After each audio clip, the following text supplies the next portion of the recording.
yaumiddin, amma ba'd. Kita lanjutkan membahas kitab Al-Mulakhas fi Syarh Kitab At-Tauhid li Fadilati Syekh Ad-Doktor Shalih bin Fauzan bin Abdullah Al-Fauzan hafizahullah taala. Kita masih membahas bab yang berkaitan tentang an-namimah atau berkaitan dengan jimat, ya, itu al-halqa wal khayd, bahwa jimat-jimat itu termasuk dari kesyirikan. Kemudian di sini dibawakan hadis an Imran bin Husain, dari Imran bin Husain, anna Rasulullah sallallahu alaihi wasallam, bahwa Rasul sallallahu alaihi wasallam ra'a rajulan, pernah melihat seorang, fi yadihi halqatun min sufrin, di tangannya terdapat gelang yang terbuat dari sufr. Ya. Sufr itu sejenis nuhasun asfar. Nuhasun asfar. Ya, nuhasun asfar itu bahasa Arabnya nuhasun asfar.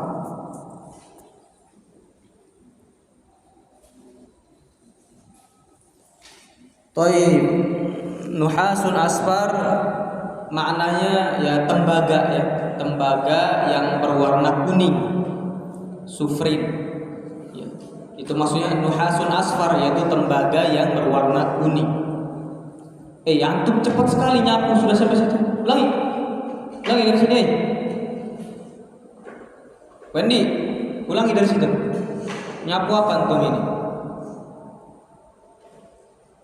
Tuh dari situ, dari situ. Cepat, sudah sampai situ aja, kayak Rosi. Baik. Jadi ada orang pakai gelang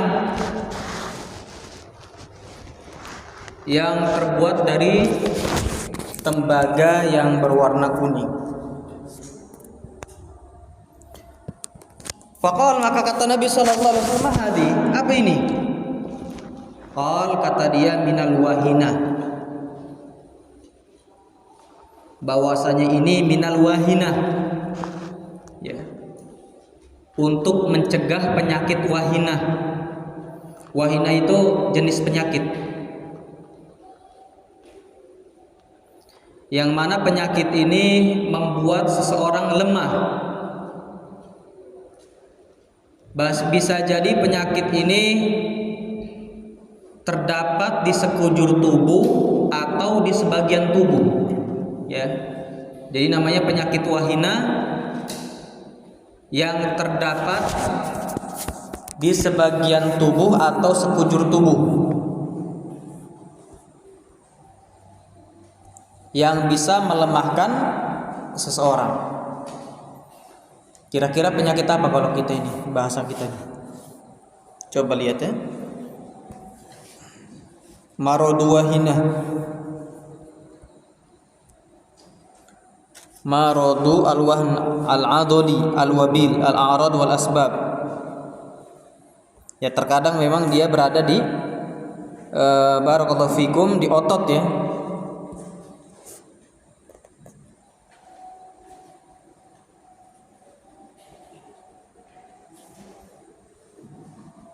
Penyakit otot biasanya.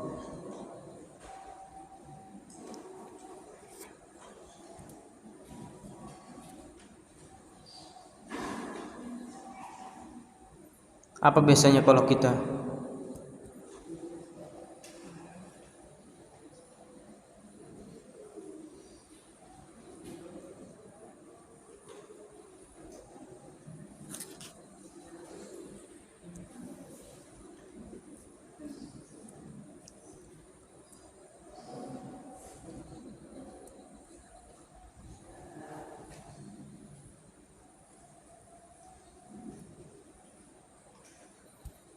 Baik.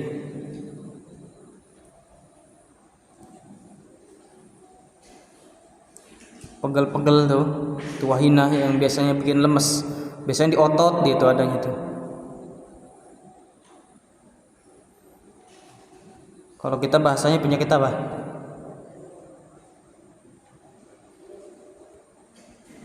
Hah? Penyakit apa? Hah? Nyari otot. Pegel dino kayak gitu. Jadi ini biasanya penyakitnya di sekujur tubuh atau di sebagian otot. Dan itu biasanya bikin lemes, bikin lemah. Itu wahinah, penyakit wahinah. Nah, jadi kata dia, aku memakai gelang ini untuk terhindar dari penyakit wahinah. Faqal, maka kata Rasul sallallahu alaihi wasallam, inzi'ha, copot gelang itu. Fa innaha la taziduka illa wahnan, karena gelang itu tidak menambahkan untukmu melainkan wahnan, kelemahan. Jadi justru engkau menggunakan gelang ini bukan malah semakin kuat, tapi semakin lemah. Fa innaka law mitta wa hiya 'alaik ma aflahta abada. Maka sesungguhnya engkau seandainya meninggal sedangkan hiya, gelang itu, alika, ada pada dirimu, maaflah ta'abada, maka engkau tidak akan selamat atau tidak akan beruntung selamanya. Maksudnya apa? Mati di atas kekufuran. Rawahu Ahmad bi sanadin la ba'sa bihi, diriwayatkan oleh Al-Imam Ahmad dengan sanad yang tidak mengapa. Ya. Sanadnya tidak mengapa. Maksudnya masih di la ba'sa bihi, ya, la ba'sa bihi. Termasuk hadis yang diterima. Imran bin Husain bin Ubaid bin Khalf al-Khuzai.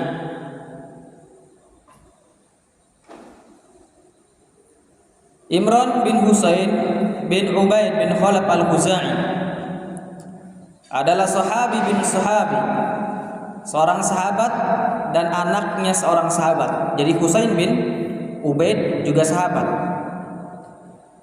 Aslama ama Khaybar, masuk Islam pada tahun Khaybar. Wa mata sanata isnain wa khamsina atau isnatain wa khamsina hijriyatan bil Basrah. Beliau wafat pada tahun barakallahu fik 52 Hijriah di Basrah. Mahadi istifhamu inkari. Mahadi, apa ini? Ini adalah pertanyaan dalam bentuk pengingkaran dari Nabi. Maksudnya apa? Nabi SAW sudah tahu ini namanya kesyirikan, gak boleh. Tapi Nabi SAW ya dalam rangka mengingkari, maka Nabi seakan-akan bertanya. Barakallahu fiik. Sama kayak misalkan antum ya potong koza, dibilang sama ustaznya, potongan apa itu?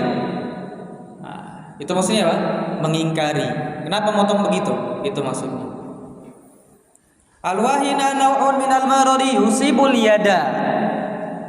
Wahina itu jenis dari penyakit yang mengenai tangan. Inzi'ha ay itraha wan naz'u wal jadbu bi quwwatin. Ya, an inzi'ha maksudnya apa? Lepaslah, itraha, letakkan. Wan naz'u, dan naz' adalah huwal jadbu bi quwwatin, menarik dengan kuat. Jadi kalau naza'a yanza'u itu inza', lepas, tarik. Ya, lepaslah dengan kuat, tariklah dengan kuat. Wahnan dha'fan. Wahnan maknanya dha'fan, lemah. Ma aflahta, engkau tidak akan beruntung. Al-falah huwal fauzu wad dhafru was sa'adatu. Al-falah adalah al-fauz, kemenangan, wad dhafru, ya, keberuntungan atau mendapatkan hasil, wasa'adatu dan kebahagiaan. Ya. Jadi kalau antum pakai gelang tadi, nah justru ini tidak akan pernah bahagia. Al-ma'na al-ijmalil hadis, makna secara global untuk hadis ini. Yadhkuru lana Imran bin Husain radhiyallahu anhuma mauqifan min mawaqifi Rasulillah sallallahu alaihi wasallam. Imran bin Husain menyebutkan kepada kita radhiyallahu anhuma tentang sikap dari sikap-sikap Nabi sallallahu alaihi wasallam fi muharabati syirki wa takhlisin nas minhu, dalam memerangi kesyirikan dan memurnikan manusia dari kesyirikan. Dzalikal mauqif, sikap tersebut adalah annahu absara rajulan, bahwa tatkala Nabi sallallahu alaihi wasallam melihat seorang lelaki labisan halqatan masnu'atan minas sufri. Tatkala melihat seorang lelaki yang menggunakan halqah, yaitu gelang yang terbuat dari sufur, fasalahu anil hamililahu ala lubsiha, maka Nabi sallallahu alaihi wasallam bertanya kepadanya tentang alhamillah, apa yang membawa dia ala lubsihima atau lubsiha, untuk menggunakan gelang tersebut. Jadi kata Nabi sallallahu alaihi wasallam, apa ini? Maksudnya apa? Kenapa engkau menggunakan gelang ini? Fa'ajaba ar-rajulu annahu labisaha lita'simahu minal alam. Maka seseorang tersebut menjawab bahwa bahwa dia menggunakan gelang tersebut lita'simahu, untuk gelang tersebut menjaga dia, agar gelang tersebut menjaga dia minal alam, dari rasa sakit. Terkenal di zaman waktu anak masih SD atau SMP, ada itu gelang apa namanya ya, yang magnet itu, mahal gelangnya itu, yang ada magnetnya sini belakang gelang, apa kamar namanya itu ya? Nah itu katanya bisa Bang, bisa ngilangin nyeri, bisa ngilangin rasa sakit. Kalau memang secara medis itu bisa, misalkan secara medis memang bisa, ya, maka itu bukan syirik, ya. Tapi kalau misalkan secara medis tidak bisa dibuktikan, maka bisa jadi itu syirik besar kalau dia yakini gelang itu yang bisa menyembuhkan, atau dia syirik kecil kalau dia menjadikan gelang tersebut sebab dari kesembuhan. Adapun yang menyembuhkan adalah Allah Subhanahu wa taala. Fa'amarahu bil mubadarati bitarhiha, maka Nabi sallallahu alaihi wasallam memerintahkan untuk segera meletakkan, untuk melepas gelang tadi. Wa akhbarahu annaha la tanfa'uhu bal tadurruh, dan Nabi sallallahu alaihi wasallam mengabarkan kepadanya bahwasanya gelang tersebut tidaklah memberikan dia manfaat, bahkan memudaratkan dia. Wa annaha tazidud da'alladzi labisat min ajli, bahkan gelang tersebut tazidud da', menambah penyakit yang lubisat, yang mana gelang tersebut digunakan untuk penyakit tersebut. Jadi kalau misalkan antum menggunakan gelang tadi dalam rangka ya supaya sembuh dari penyakit asam urat misalkan, maka tidak menyembuhkan dari asam urat, justru menambah. Wa'adhamu min dzalika law istamarat alaihi ilal wafati hurimal falah fil akhirati aidan, dan yang paling besar dari hukuman tersebut adalah law istamarat alaihi, seandainya gelang tersebut masih ada pada tangannya sampai dia wafat, hurimal falah, maka diharamkan dia beruntung fil akhirati aidan, kelak di akhirat. Munasabatul hadis lil bab, kecocokan hadis ini untuk bab ini adalah annahu yadullu alal man'i min lubsil halqati lidaf'il bala, bahwasanya hadis ini menunjukkan larangan menggunakan gelang untuk menolak bala. Larang, enggak boleh. Haram. Lianna dzalika minasyirkil munafil al falah. Dikarenakan yang demikian itu termasuk kesyirikan yang bisa menafikan keberuntungan, enggak boleh. Apapun, enggak harus gelang, kalung, cincin yang diyakini bisa menyembuhkan penyakit, enggak boleh. Ya.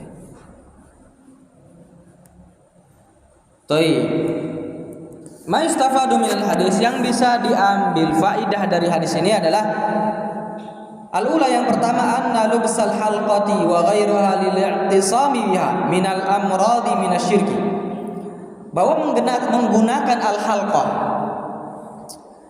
yaitu gelang, wa ghairuha dan yang selainnya, lil i'tisam biha minal amrad, untuk menjaga diri dari apa?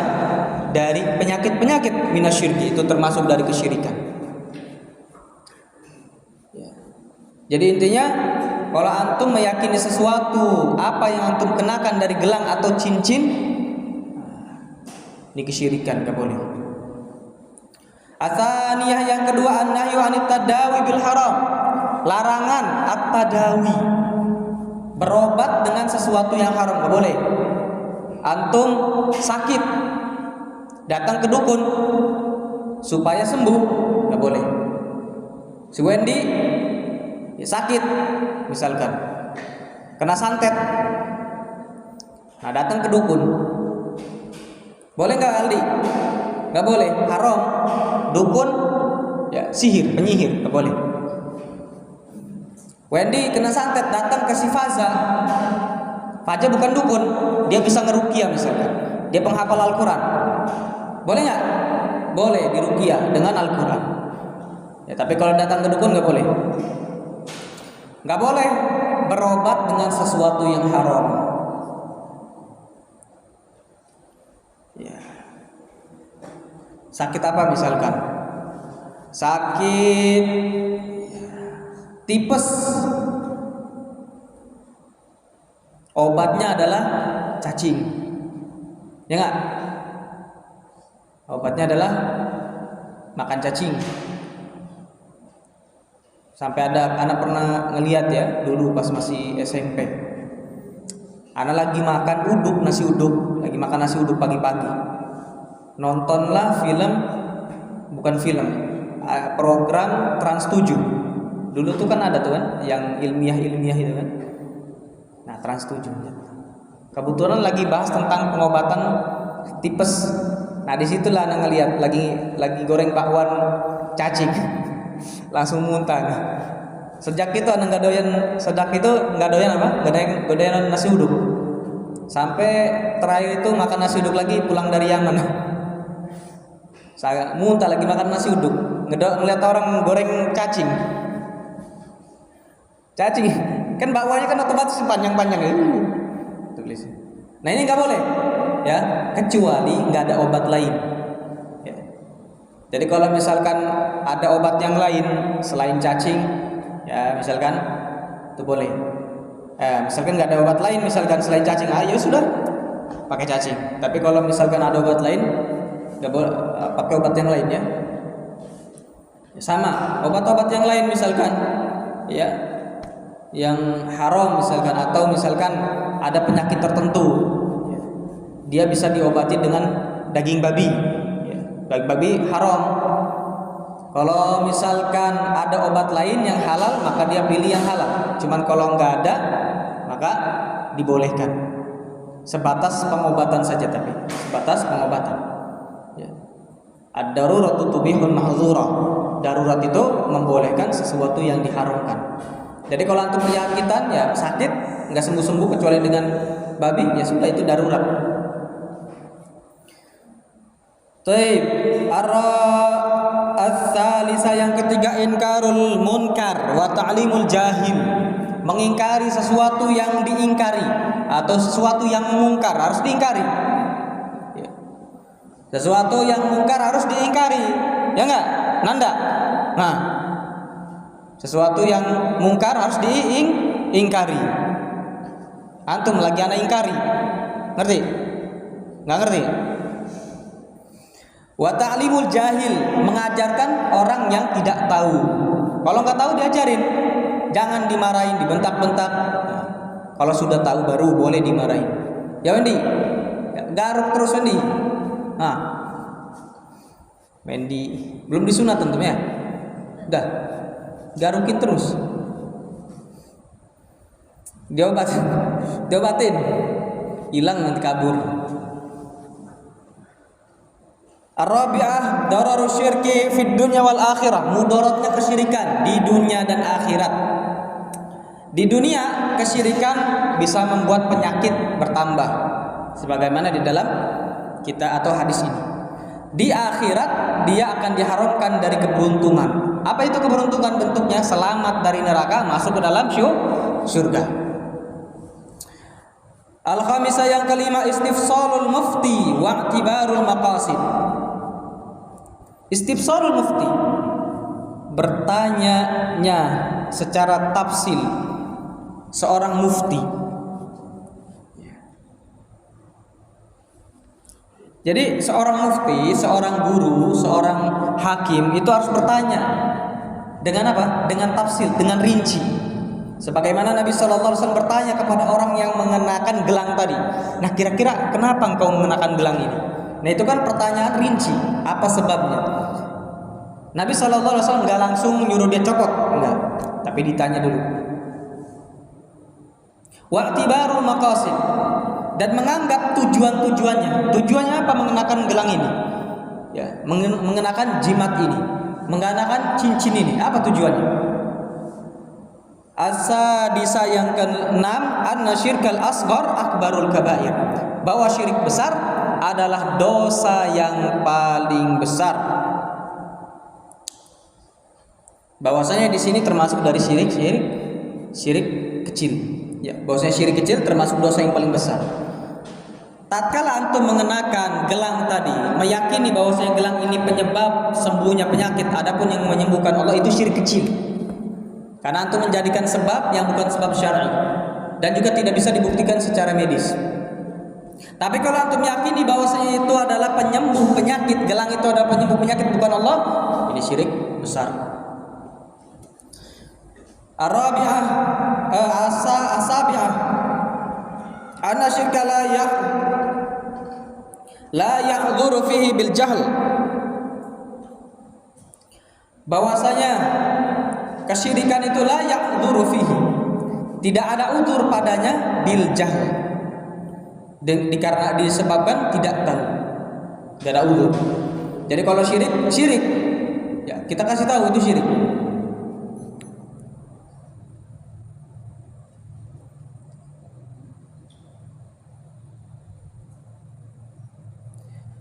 As-samina yang ke-8, at-taghlidhu fil inkar ala man fa'ala syai'an minasyirki.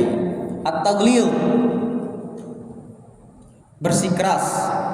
At-taghlidh bisa juga memarahi, menekan, fil inkar, tatkala mengingkari orang yang melakukan sedikit dari kesyirikan.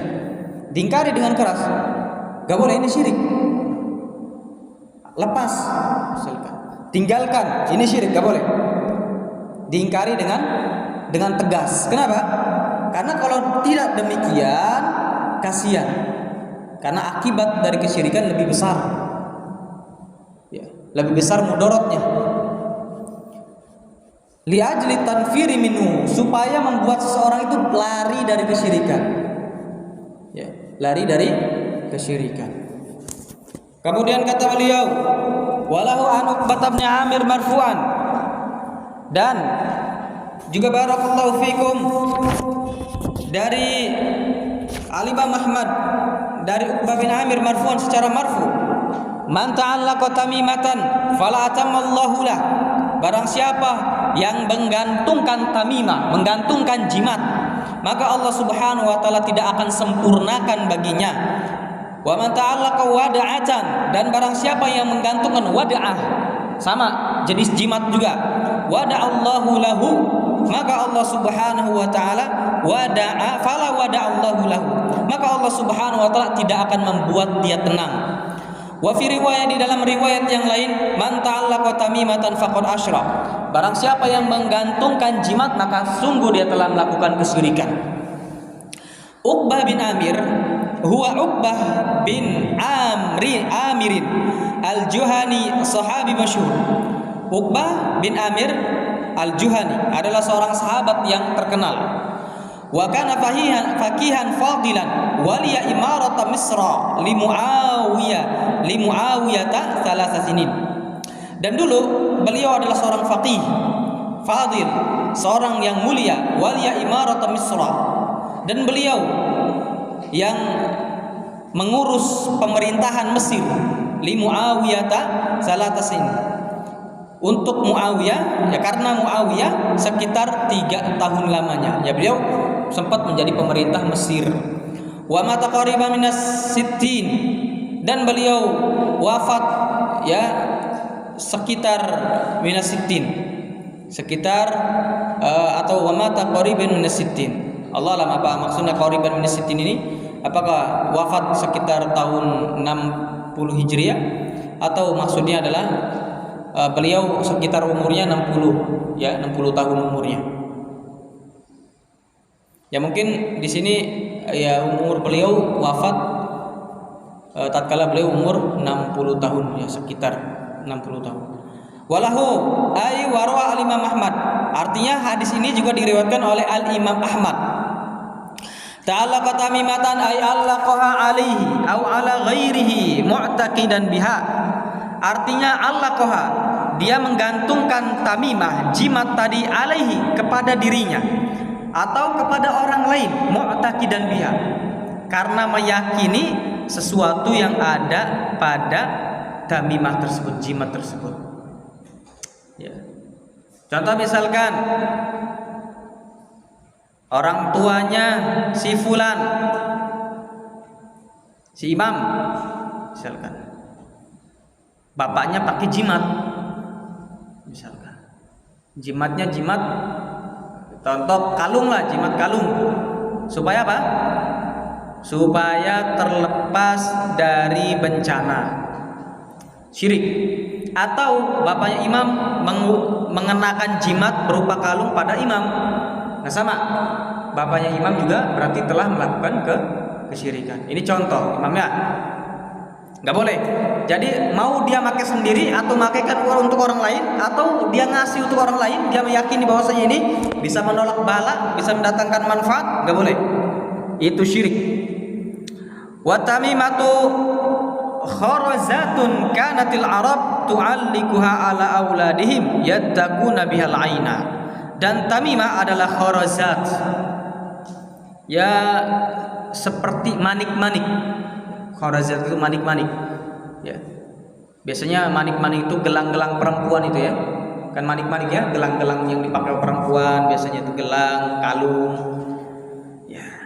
Yang dulu orang-orang Arab menggantungkan manik-manik tersebut ala auladihim, pada anak-anak mereka. Yattaquna bihal ain, mereka dengan manik-manik itu ya menjaga atau berhati-hati menghindari dari penyakit ain. Karena penyakit ain itu adalah penyakit yang benar adanya.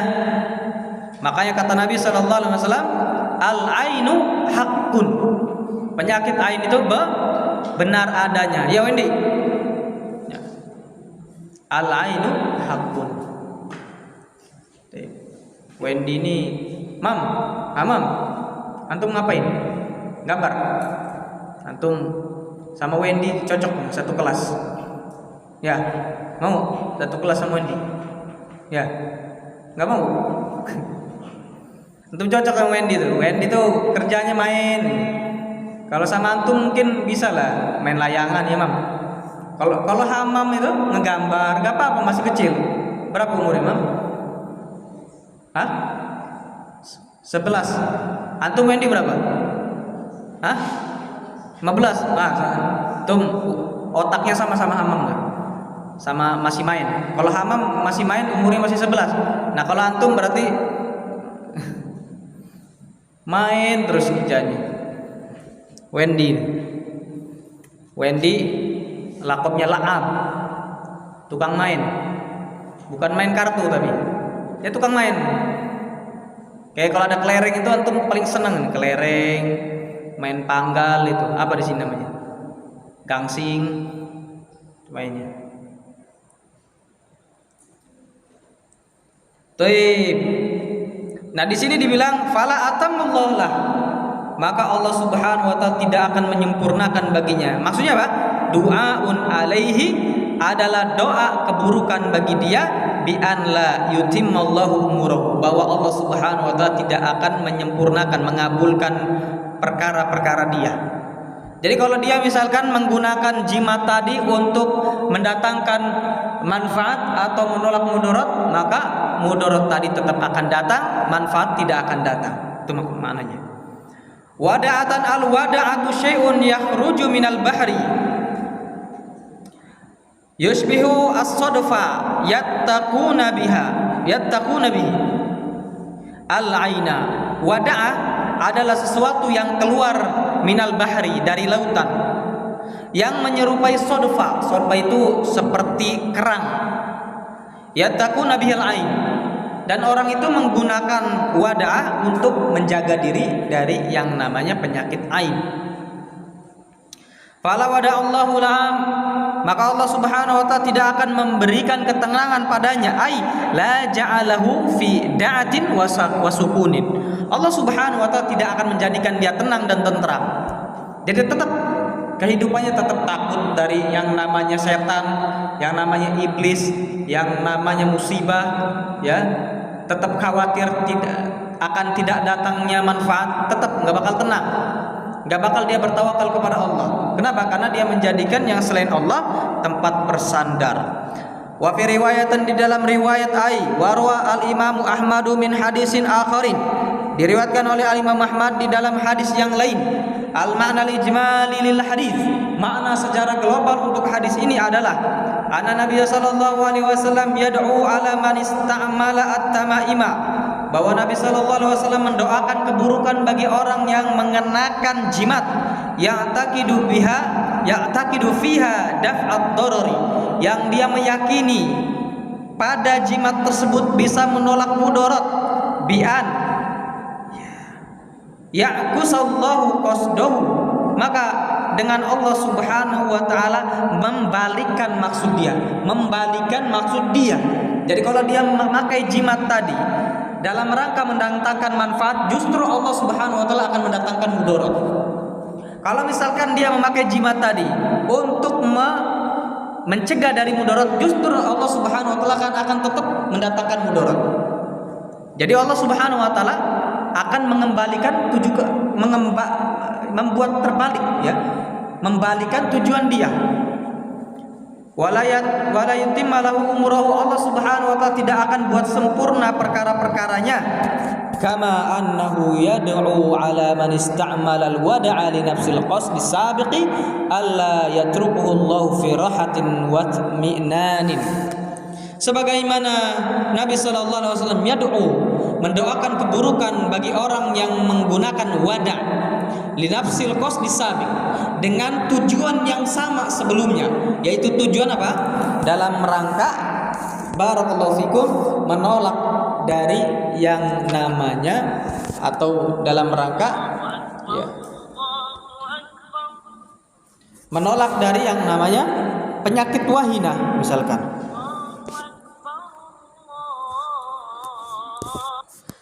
Allah yatrukuhu Allah fi rahatin wa tmi'nanin.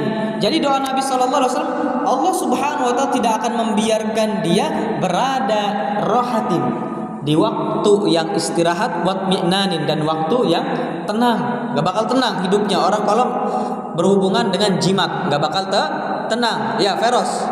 Enggak bakal tenang kalau orang berhubungan dengan jimat. Ya.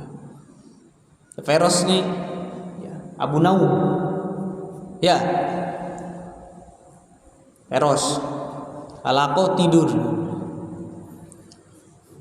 pagi, tidur murojaah, jam 8 tidur Eros. Untuk belajarnya kebanyakan lewat mimpi.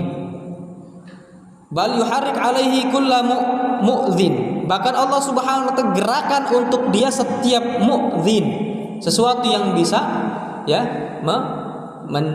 menyakiti.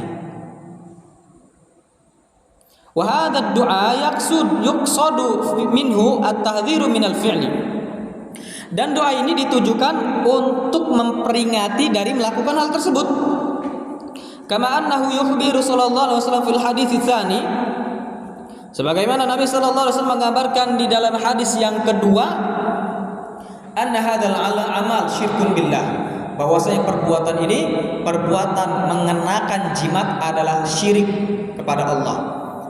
Munasabatul haditsaini lil bab, kecocokan dua hadis ini untuk bab ini. Anna fihima dalalatun ala tahrimi ta'liqit tamaim wal wada' wa i'tibarihi syirkan, atau wa'tibarihi syirkan, bahwasanya di dalam kedua hadis terdapat penunjukan haramnya menggunakan at-tamaim, jimat-jimat, wal wada', dan menggunakan ya jimat yang jenisnya wada', dan Nabi sallallahu alaihi wasallam menganggap atau hal tersebut teranggap syirik. Lima yaqumu biqalbil mu'alliq laha min al-i'timad ala ghairillah, dikarenakan terdapat di dalam hati orang yang menggantungkan tadi berupa penyandaran kepada selain Allah. Enggak boleh, karena dia menyandar kepada selain Allah.